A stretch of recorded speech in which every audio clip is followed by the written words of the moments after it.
अनेक खाता अच्छी से खाता भितर अनेक किसी भी लिखा जाए किंतु से खाता भितर गोटे नियारा खाता थाए जहाँ को आम समस्ते कहू रफ खाता। एस न्यूज ओडिया प्रयोजन आम एक नुआ स्टोरी इमेज ओडिया साहित्यर एक नुआ विप्लव को नहीं आम आपन को देखाइबू सबुदिन ठीक संध्या नुआ धारावाहिक रफ खाता। हाँ दर्शक बंधु आपको आम रफ खातार ना एपाई तो जीवन में सब मूल्यवान हूँ रफ खाता।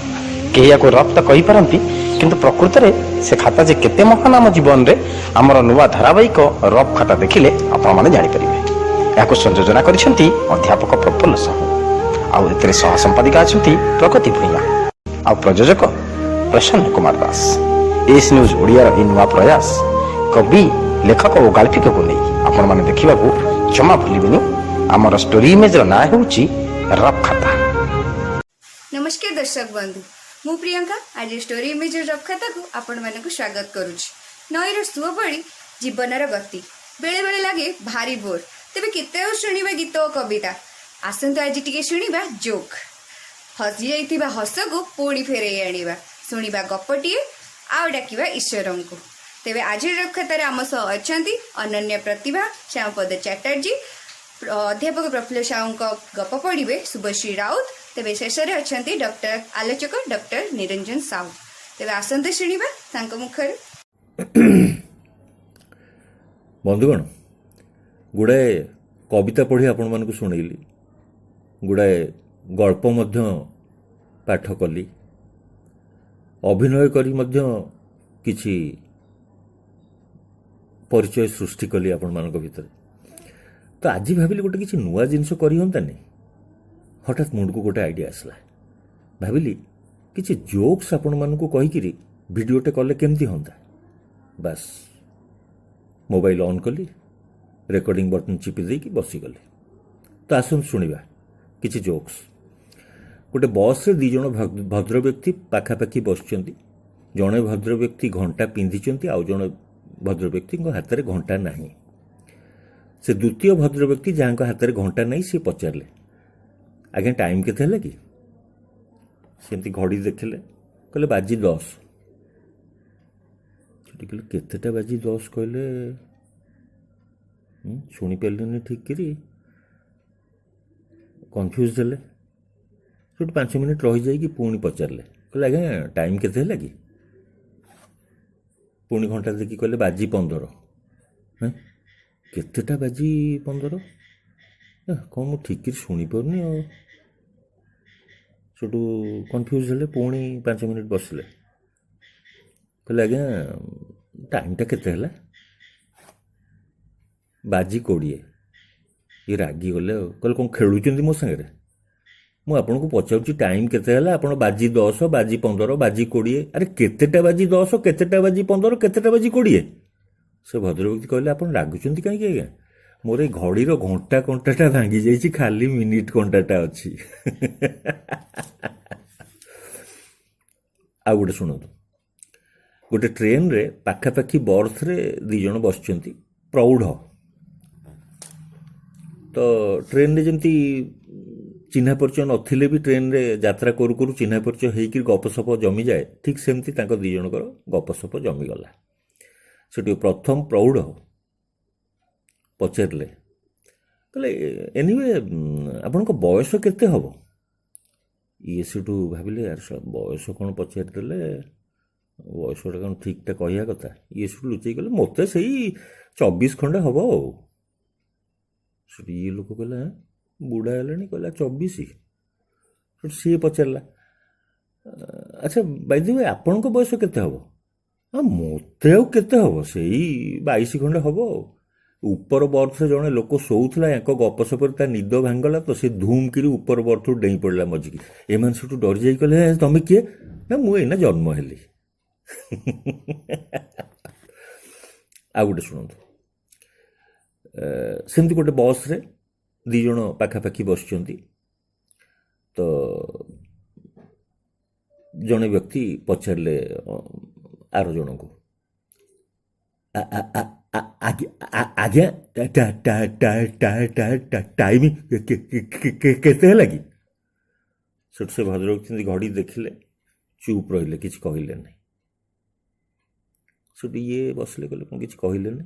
ପୁଣି ଥରେ ପଚାରିଲେ ଆଜ୍ଞା ଟାଇମ୍ କେତେ ହେଲା? ସେ ପୁଣି ଏମିତି ଘଡ଼ି ଦେଖିଲେ, କିଛି କହିଲେନି।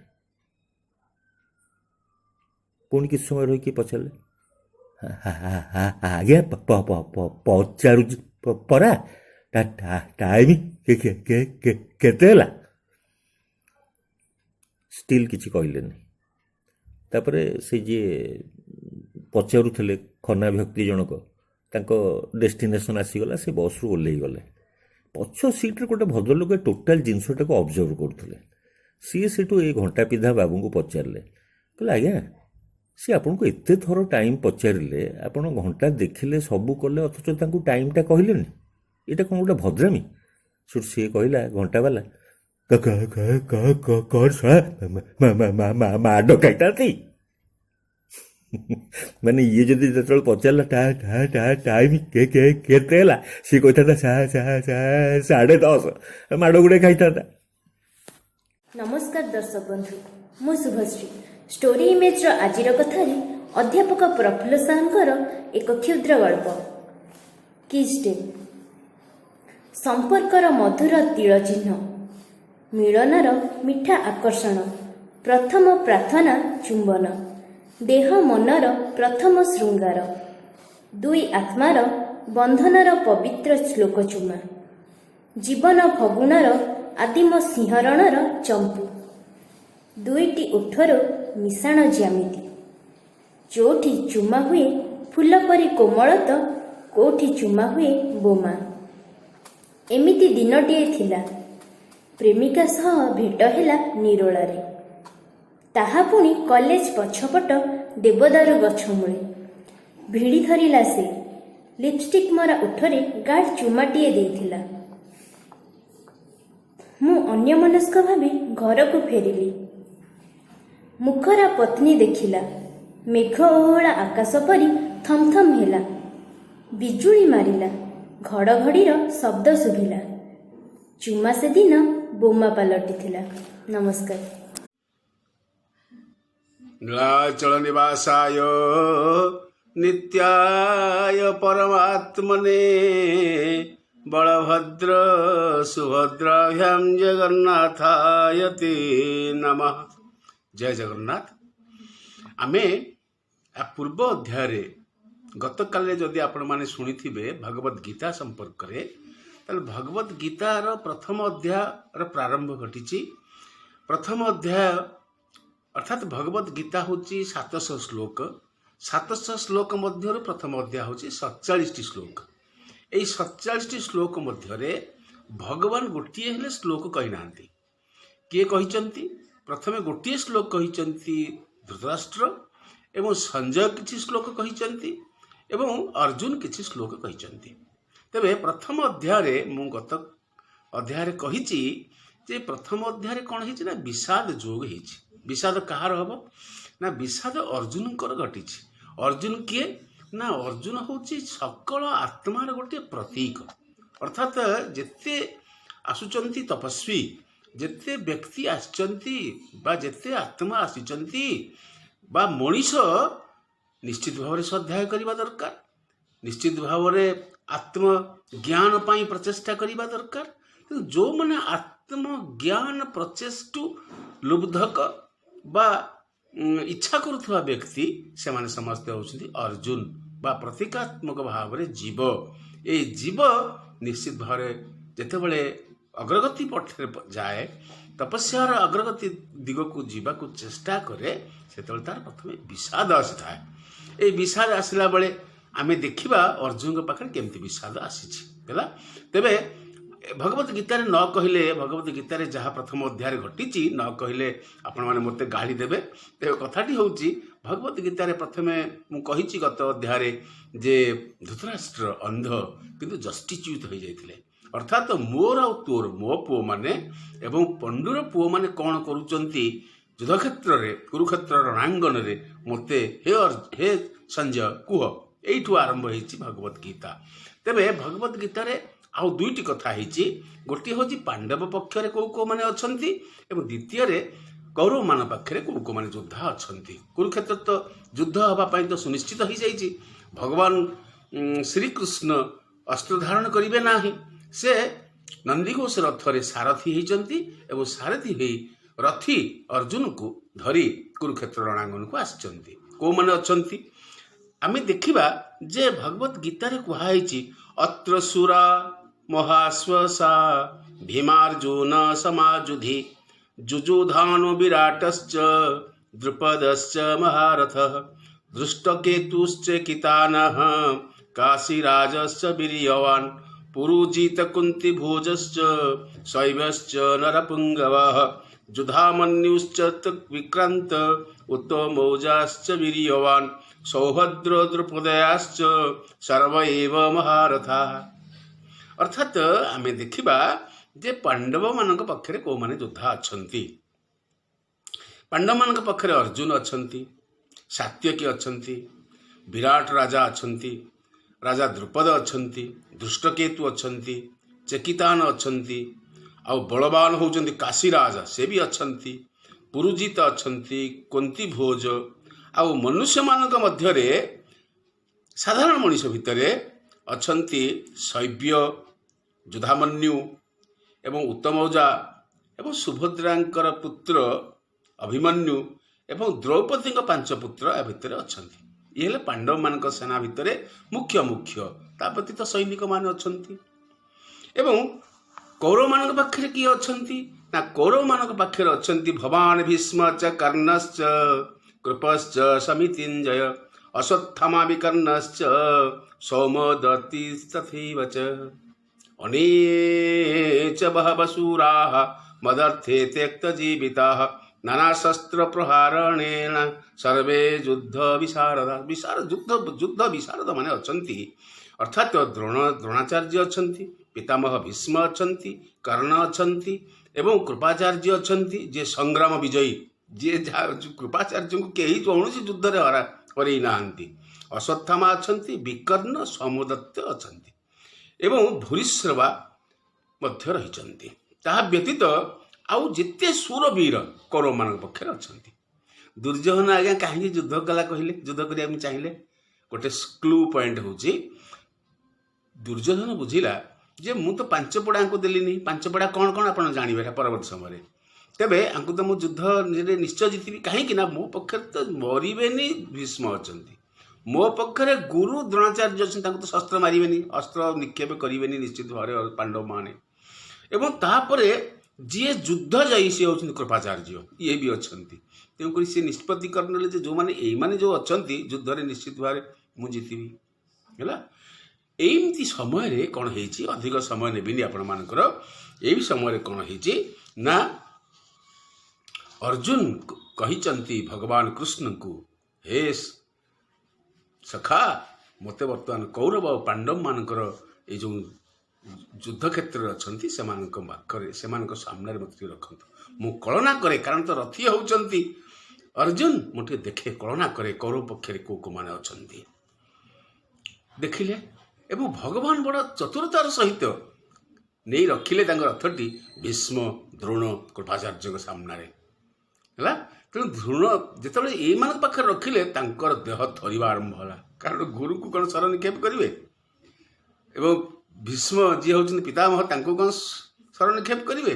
आ तो से जानते जे कौन युद्ध में ना हारिबा लोक होती कृपाचार्य शर निक्षेप करेंगे तेरे युद्ध हे संभावी तेणुक प्रथमे कुरु वृद्ध महाप्रतापी महामह भीष्म प्रथमे कौन कले ना उच्चस्वर सिंहनाद करी शंख बजेबा आरंभ कले अर्थात युद्ध घोषणा हो गला एवं अपर वर्षे पांडव मान पक्षर प्रथमे श्रीकृष्ण 5 जन्य शंख फुंकिले 5 जन्य ऋषिकेशु देवदत्त धनंजय शंकर ना हूँ देवदत्त पौंड्र दध्नु महाशंख भीमकर्मा भृगुदर अर्थात 5 जन्य शंख अर्जुन का देवदत्त शंख एवं आ भीमकर पौंड्र नामक महाशंख बाजी उठिला अनंत विजय शंख मध्य बाजी उठिला कांकर कुंतीपुत्र युधिष्ठिरंकर आ नकुल सहदेवंकर सुघोष और मणिपुष्पक ये 2टी शंख बाजी उठिला एवं या सहित भेरी तुरी बाजी उठिला एभली जे एभली ଯୁଦ୍ଧ କ୍ଷେତ୍ରରେ ବାଜିଲା ଯେ ଦୁର୍ଯ୍ୟୋଧନଙ୍କର ହୃଦୟ ବିଦାରଣ ହୋଇ ଉଠିଲା, କାରଣ ତାଙ୍କୁ ସବୁ ଅପଶକୁନ ଦେଖାଯାଉଥିଲା। ଏଇଭଳି ବିଚାର କରାଯାଇଛି। ଏବଂ ଯେତେବେଳେ ଅର୍ଜୁନ ଦେଖିଛନ୍ତି ଯେ ଏ ମୋ ସାମ୍ନାରେ ଯେଉଁମାନେ ଅଛନ୍ତି ଏମାନେ ନିଶ୍ଚିତ ଭାବରେ ମରିବେ, ତାଙ୍କର ପତ୍ନୀମାନେ ନିଶ୍ଚିତ ଭାବରେ ବିଧବା ହେବେ, ଆଉ ବିଧବା ହେଲେ ସେମାନେ ନିଶ୍ଚିତ ଭାବରେ ପରପତି ଗ୍ରହଣ କରିବେ। ଏବଂ ପରପତି ଗ୍ରହଣ କଲେ କ'ଣ ହେବ ନା ବର୍ଣ୍ଣ ଶଙ୍କର ଜାତ ହେବ, ବର୍ଣ୍ଣ ଶଙ୍କର ଜାତ ହେବେ। ଆଉ ବର୍ଣ୍ଣ ଶଙ୍କର ଜାତ ହେଲେ ଏ ବୀରଭୋଗ୍ୟା ବସୁନ୍ଧରା କ'ଣ କେବଳ ବର୍ଣ୍ଣ ଶଙ୍କର ହେଇଯିବ? ଏଇଥିପାଇଁ ତାଙ୍କ ମନରେ ପାର୍ଥିବ ଚିନ୍ତା ଭିତରେ, ତାଙ୍କ ମନ ଭିତରେ ଏଭଳି ସୂଚନା ଆସିଲା ପରେ ସେ କହୁଛନ୍ତି, ଶ୍ରୀକୃଷ୍ଣଙ୍କୁ କହୁଛନ୍ତି, ହେ ଶ୍ରୀକୃଷ୍ଣ, ହେ ସଖା, ମୋର ବିଜୟ ଦରକାର ନାହିଁ। ଏଇଠି ଆସି ପହଞ୍ଚିଛନ୍ତି ଯେ ମୋର ବିଜୟ ଦରକାର ନାହିଁ, ମୋର ରାଜ୍ୟ ଦରକାର ନାହିଁ, ମୁଁ କାହାକୁ ମାରିବି ନାହିଁ। ଏଠି ବୈରାଗ୍ୟ ଆସିଛି। ବୈରାଗ୍ୟ ଭିତରେ ଦୁଇଟି ବୈରାଗ୍ୟ କଥା ଆପଣଙ୍କୁ କହିବି। ବୈରାଗ୍ୟ ଭିତରେ ଗୋଟେ କୁଣ୍ଠନ ବୈରାଗ୍ୟ କହନ୍ତି ବା ଜନ୍ମ କରିବାର ବୈରାଗ୍ୟ, ଆଉ ଗୋଟେ ହେଉଛି ଶ୍ମଶାନ ବୈରାଗ୍ୟ। ମାଟିଏ ଯେତେବେଳେ ସନ୍ତାନ ଜନ୍ମ କରେ ସେତେବେଳେ ଏତେ କଷ୍ଟ ତାକୁ ହୁଏ ଯେ ସେ ଜମା କହେ ଯେ ମୁଁ ଆଉ ଥରେ ଜମା ଜନ୍ମ କରିବି ନାହିଁ, କିନ୍ତୁ ଜନ୍ମ କରେ। ଅର୍ଥାତ୍ ବୈରାଗ୍ୟଟା ବୈରାଗ୍ୟ ଭଳି ତା ପାଖରେ ଆଉ ରହେ ନାହିଁ। ଦ୍ୱିତୀୟ କଥାଟି ହେଉଛି ଶ୍ମଶାନ ବୈରାଗ୍ୟ। ଆପଣ ମଶାଣିକି ଯାଆନ୍ତୁ, ମଶାଣିକୁ ଯାଇ ପହଞ୍ଚିକି ଦେଖିବେ, ମଶାଣିରେ ପହଞ୍ଚିଲା ମାନେ ଆପଣ ନିଶ୍ଚିତ ଭାବରେ କହିବେ, ଶବମାନଙ୍କର ଦାହ ଅବସ୍ଥାକୁ ଦେଖିକିରି କହିବେ ଯେ ମୁଁ ଆଉ ଜୀବନରେ ଭୁଲ କରିବି ନାହିଁ। କିନ୍ତୁ ଶ୍ମଶାନରୁ ଘରକୁ ପଳେଇ ଆସିଲା ପରେ ଏଭଳି ମାୟାଚ୍ଛନ୍ନ ହେବେ ଯେ ସେ ଯେଉଁ ବୈରାଗ୍ୟ ହେଇଥିଲା ସେ ବୈରାଗ୍ୟ ଆଉ ବୈରାଗ୍ୟ ହେଇକି ରହିଲା ନାହିଁ। କିନ୍ତୁ ବୈରାଗ୍ୟ ହେଉଛି, ଯଥାର୍ଥ ବୈରାଗ୍ୟ ହେଉଛି ଭଗବତ ଗୀତାରେ ଆରମ୍ଭ ହେଇଛି ବୈରାଗ୍ୟ ଅର୍ଜୁନଙ୍କର। ତେଣୁକରି ଅର୍ଜୁନ କ'ଣ କରିଛନ୍ତି, କେମିତି ବୈରାଗ୍ୟ ହେଇଛି, ଆଉ ଅଧିକ ବହୁ ଶ୍ଲୋକ ଅଛି। ମୁଁ ଏତେ ଶ୍ଲୋକ କହିଲେ ଆପଣମାନଙ୍କର ବେଶୀ ସମୟ ଯିବ। ତେବେ ବାବା ବୈକୁଣ୍ଠ ବ୍ରହ୍ମଚାରୀ କହିଛନ୍ତି ସେ ବୈରାଗ୍ୟ ସମ୍ପର୍କରେ, ଆଦି ଦେଖି ସେନା ବୃନ୍ଦ ପାର୍ଥ ହୋଇ ବିଷାଦ, ଆଦି ଦେଖି ସେନା ବୃନ୍ଦ পশি ধর্ম ক্ষেত্রে পাঞ্চে হৃদ গতে, তা কর্তব্য পথ কে ভাল মন্দ, ধর্ম সংকটে পড়ি ছট পটে, পচারই কহ হে আদি কন্দ। আদি কন্দ কলে ভগবান শ্রীকৃষ্ণ এ গুরুজনଙ୍କୁ ପ୍ରାଣେ ନାସିବାକୁ ନବଳ ଇ ମନ ଉଠୁଛି ଖେଦ, ଆହେ ଗୋବିନ୍ଦ বিষম দ্বন্দ্ব, লোড়া ନାହିଁ ମୋର ରାଜ୍ୟ ସମ୍ପଦ। ଦେଖୁଛନ୍ତି ବୈରାଗ୍ୟ ଆଜ୍ଞା। ପୁଣି କହିଲେ ତୁମ୍ଭେ ମୋ ସର୍ବସ୍ୱ ଆହେ ହୃଷିକେଶ, କି କରିବି କହ କରି ପସନ୍ଦ, ପଶୁଛି ଶରଣ ପ୍ରସନ୍ନ ହୋଇଣ, ପରିତ୍ରାଣ କର ଦେଇ ଆନନ୍ଦ, ସଂଶୟ ଛେଦ ଆନନ୍ଦ କନ୍ଦ, ଥର ଥର ଥରି ଉଠେ ମୋ ହୃଦ। ଏହିପରି ନରେ କର୍ମ କ୍ଷେତ୍ରରେ କରି ସୁବିଚାର ତୁଟାଅ ଦ୍ୱନ୍ଦ୍ୱ, ନ ହୋଇ ଭରମ କର ସୁକରମ, କିଞ୍ଚିତେ ଲଭିବ ବିଭୁଙ୍କ ପଦ, ଶୁଣ ଗୋବିନ୍ଦ ତୁଟିବ ବନ୍ଧ, ସୁଖେ ପାନ କର ସେ ମକରନ୍ଦ, ଆଦି ଦେଖି ସେନା ବୃନ୍ଦ। ପ୍ରାୟ ପାଖାପାଖି ଭଗବତ ଗୀତାର ପ୍ରଥମ ଅଧ୍ୟାୟର 25-30 ଶ୍ଲୋକ ୟା ଭିତରେ ଅତିବାହିତ ହେଇଛି। ଯେ ଯେତେବେଳେ ଆଦ୍ୟରେ ଦେଖିଛନ୍ତି ସେନାବୃନ୍ଦକୁ, ପାର୍ଥ ଯେ ହେଉଛନ୍ତି ଅର୍ଜୁନଙ୍କର ବିଷାଦ ସୃଷ୍ଟି ହେଇଛି, ସେ ଧର୍ମକ୍ଷେତ୍ରରେ ଯେତେବେଳେ ଦେଖୁଛନ୍ତି ସଙ୍କଟ ଏଇଭଳି ଏବଂ ଦେଖୁଛନ୍ତି ଯେ ଗୁରୁଜନମାନଙ୍କୁ ନାସିବା ପାଇଁ ତାଙ୍କର ମନ ବଳି ନାହିଁ, ଏବଂ ଗୋବିନ୍ଦଙ୍କୁ ପଚାରୁଛନ୍ତି ଗୋଟେ ବିଷମ ଦ୍ୱନ୍ଦ୍ୱରେ ମୁଁ ପଡ଼ିଗଲି, କାରଣ ଗୋଟିଏ ହେଉଛି ପାର୍ଥିବ ମୋହ ଆଉ ଗୋଟିଏ ହେଉଛି ଅପାର୍ଥିବ। ଅପାର୍ଥିବତା ତାଙ୍କ ଭିତରକୁ ଆସିନାହିଁ, ପାର୍ଥିବ ମୋହ ବିଷୟ ଏବଂ ସଂସାର ଏଇ କଥା ଦେଖିକି ଦାବାନଳ ଦେଖିକି ସେ ଭୟାକୁଳ ହେଇଛନ୍ତି। ଅର୍ଥାତ୍ ମରିବା ପାଇଁ ଭୟାକୁଳ ହେଇନାହାନ୍ତି, ଅର୍ଥାତ୍ ନିଜେ ପରାସ୍ତ ହେଇଯିବେ ବୋଲି ଭୟ କରିନାହାନ୍ତି। ସେ ଭୟ କରିଛନ୍ତି ଏମାନଙ୍କୁ ମାରିଲେ ଏ ସଂସାର ବୀରଭୋଗ୍ୟା ବସୁନ୍ଧରା କ'ଣ ହେବ ନା ବୀର ଶୂନ୍ୟ ହେଇଯିବ, ଏବଂ ନାରୀମାନେ ଦୋଚାରୁଣୀ ହେଇଯିବେ। ଏଇଭଳି କହୁଥିଲା ବେଳେ ଭଗବାନ ଶ୍ରୀକୃଷ୍ଣ କ'ଣ କହୁଛନ୍ତି ଆମେ ଶୁଣିବା ଦ୍ୱିତୀୟ ଅଧ୍ୟାୟରେ। ଜୟ ଜଗନ୍ନାଥ, ଜୟ ଜଗନ୍ନାଥ, ଜୟ ଜଗନ୍ନାଥ। ତେବେ ଦର୍ଶକ ବନ୍ଧୁ, ଆମ ଚ୍ୟାନେଲ ହେଉଛି ଓଡ଼ିଆ ଭାଷାର ଚ୍ୟାନେଲ। ତେବେ ଆପଣମାନେ ଯଦି ଚାହୁଁଛନ୍ତି ଓଡ଼ିଆ ଭାଷା ଆଗକୁ ଯାଉ, ଉନ୍ନତି କରୁ, ତେବେ ଆପଣଙ୍କ ମତାମତ ନିଶ୍ଚୟ ଜଣାଇବେ। ଆମ କମେଣ୍ଟ ସେକ୍ସନରେ ଆପଣଙ୍କ ମତାମତ ନିଶ୍ଚୟ ଦେବେ ଏବଂ ଆମ ଚ୍ୟାନେଲକୁ like, share, comment and subscribe କରିବାକୁ ଜମା ବି ଭୁଲିବେନି। ରହୁଛି, ନମସ୍କାର। ତେବେ ଆପଣଙ୍କ ମୋବାଇଲରେ କବିତା ହେଉ କି ଗଳ୍ପ ନିଜେ ପଢ଼ି ଆମ ହ୍ୱାଟ୍ସଆପ୍ ନମ୍ବରକୁ ପଠାନ୍ତୁ।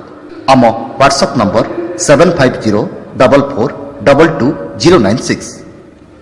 ଆଉ ଥରେ କହିଦେଉଛୁ 7504422096। ଆମ ଯୋଗାଯୋଗ ନମ୍ବର 9337286723। ରଫ୍ ଖାତା।